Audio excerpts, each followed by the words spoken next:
going to do a little test on the Stanley number 93. They call it the Cabinet Makers Rabbet plane.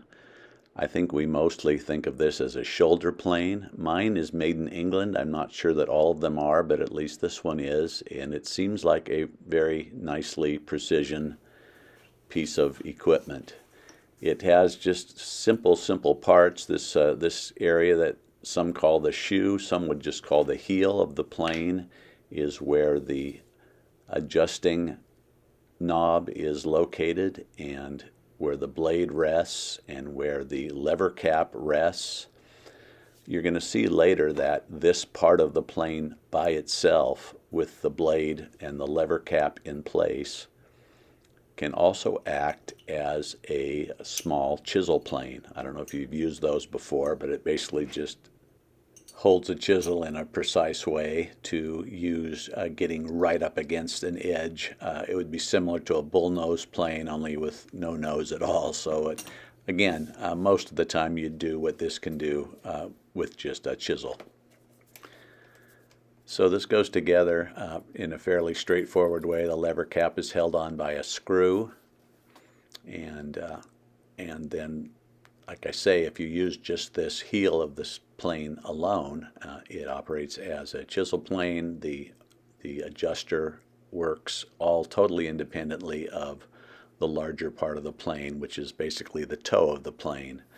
You're going to see that the toe just sits on in a precise way, and that there is an actual adjustment. In fact, there's a screw on the inside, a set screw. You can see it here, that you can adjust so that you can just push those two pieces together to a set mouth size that you prefer with the blade as it's just coming in contact with the wood. You can see that you can slide this thing. There's a little bit of adjustment there.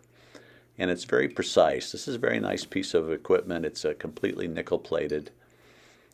It's very square with the world and goes together very nicely, very smoothly. So that toe of the plane just attaches with a big screw. Again, you adjust the mouth size and tighten that screw down, and the plane is pretty much ready to go.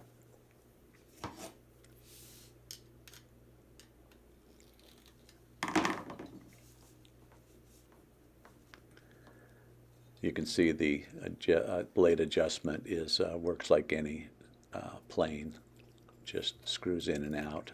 The plane blade is absolutely flush with the sides of the chisel, with the sides of the plane. And you can see I'm holding a square up here. They're built very square with the world, so that if you are trimming a shoulder on a tenon, you're getting a nice 90-degree cut. And again, with the blade even with the side of the plane, you get a very clean cut. Here I am sharpening it. Like all the tools that I've done reviews on so far, I keep these really sharp, so I'm just sort of showing you the way I go about this, pretty much just kind of adding a little bit of a polish to the bevel using this diamond stone, and then I'll do the back side to get rid of any burr that might be created. And it's a very sharp plane. Again, you want this blade, if you have a rough blade and you're shaping it for the first time, you want it to be dead 90 degrees with itself, so that it's 90 degrees with the plane and you get a level cut. You don't have the blade dipping in on one side or the other. Now, the place these come in the most handy, I think why they're called a shoulder plane, is when you're doing a tenon. And I'm just whipping one out here on my sled just to give an illustration. Just a quick tenon where I'm going to leave a lot of blade marks on purpose. It works really well for this. It's a sharp blade. It's a low angle blade, so it cleans up across the grain really nicely. And you can just see I'm kind of rushing through one here just to show you how I use it most often, is in this way. I think in a minute here I'll also show you how you could use it as a chisel plane if you had to get right in tight or to go against the end grain like I'm showing there. But honestly, I would rather, and I much more often would use a chisel to do that work than I would this little shoe as a chisel plane. But it's there if you need it and you happen to have it out. So that's how the plane works, and it works very, very well. Here it is actually trimming a shoulder. Here's a little breadboard end top that I made, and again I use the plane to trim every one of these tenons in order to get a super tight fit on a breadboard top.